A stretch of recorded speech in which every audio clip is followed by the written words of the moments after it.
Aleanca për Ardhmërinë e Kosovës ka intensifikuar dukshëm përgatitjet për zgjedhjet e jashtëzakonshme parlamentare të 28 dhjetorit, duke orientuar vëmendjen drejt formësimit të një liste të re zgjedhore, e cila synon të reflektojë përvojë, stabilitet dhe fuqi politike. Burime të sigurta brenda partisë, për të cilat ka raportuar Ballkani Info, bëjnë të ditur se një prej lëvizjeve më të rëndësishme të AAK-s pritet të jetë përfshirja e ish-kryeministrit dhe ish-komandantit të UÇK-s e TMK-s, Agim Çeku, në listën e kandidatëve për deputet. Sipas këtyre burimeve, bisedime ndërmjet Çekut dhe strukturave të larta të AAK-s kanë qenë të vazhdueshme gjatë javëve të fundit, ndërsa marrëveshja konsiderohet de facto e përmbyllur.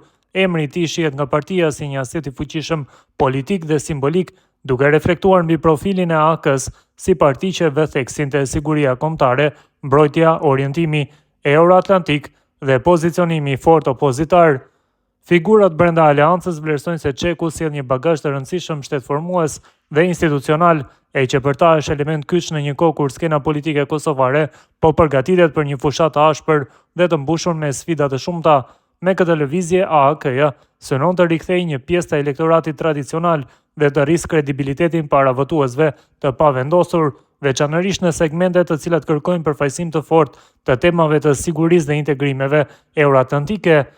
Edhe pse AAK-ja nuk ka dalë ende me një njoftim zyrtar, burimet brenda partisë insistojnë se përfshirja e Çekut është pothuajse e konfirmuar dhe se njoftimi publik do të bëhet brenda ditëve në vijim, teksa finalizohet struktura përfundimtare e listës zgjedhore.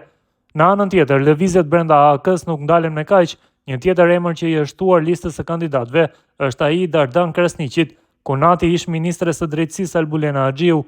Këtë e ka konfirmuar vetë Daud Haradinaj gjatë një lidhjeje direkte në emisionin DPD te Fidani, edhe pse përfshirja e tij ka ngjallur reagime të ndryshme, veçanërisht për shkak të lidhjeve familjare me një figurë qendrore të lëvizjes vetëvendosje. AAK-ja duket e vendosur që t'i jap listës një përzierje të profilit profesional dhe atij publik të kandidatëve.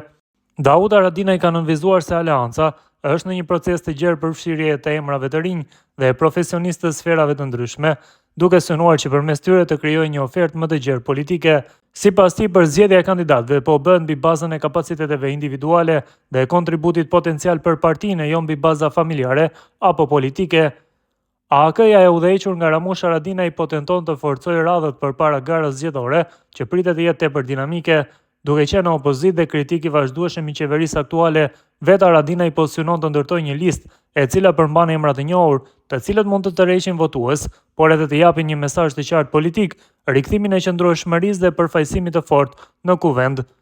Nëse konfirmimi i Agim Çekut bëhet zyrtar, kjo pritet të jetë një prej goditjeve më të forta politike të AAK-s në këtë fushat, duke rritur tensionet dhe rivalitetin ndërmjet partive që po përgatiten për zgjedhjet e 28 dhjetorit. Ndërkohë, pritet që ditët në vijim të sjellin edhe emra të tjerë të njohur, teksa aleanca po punon intensivisht për të përfunduar listën dhe për të nisur fushatën me një momentum të ri politik.